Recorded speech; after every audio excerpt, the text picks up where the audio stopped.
দিনটি ছিল সপ্তমীর দিন আর আমি এখানে দুপুর দুপুর নাগাদ রেডি হয়ে গেছি। কই যাই না যাই কি করি না করি সবটাই তোমাদের সঙ্গে শেয়ার করব। তো চলো ভিডিওটা দেখতে থাকো। আর এখানে কিন্তু আমরা বেরিয়ে পড়েছি আর বেরিয়ে কিন্তু চলে এসেছি এখানে কিন্তু বললাম। আর কিন্তু যাওয়ার সময় মাকে কিন্তু আমরা প্রণাম করে আমাদের যাত্রা কিন্তু শুরু করলাম।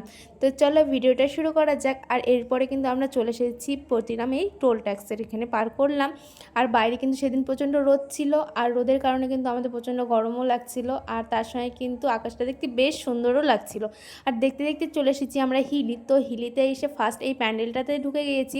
তো চলো প্যান্ডেলের ভেতরের ডেকোরেশনটা তোমাদের সঙ্গে শেয়ার করব। এছাড়াও কিন্তু আমাদের মাকে কেমন লাগছে দেখতে সেটাও তোমাদের সঙ্গে শেয়ার করার। ভেতরে কিন্তু প্রচুর লোক ছিল।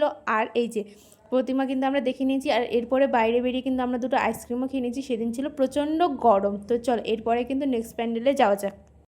আর এরপরে কিন্তু আমরা এই প্যান্ডেলটাতে ঢুকে গেছিলাম। আমি নামটা ঠিকঠাক বলতে পারছি না, কিন্তু প্রতিমাটা দেখতে ভীষণ সুন্দর ছিল। এরপরে চলে এসেছিলাম আমরা সীমান্ত শিখাতে। আর এই প্যান্ডেলটা কিন্তু বাইরের থেকে দেখতে ঠিক কিছুটা এইরকম ছিল।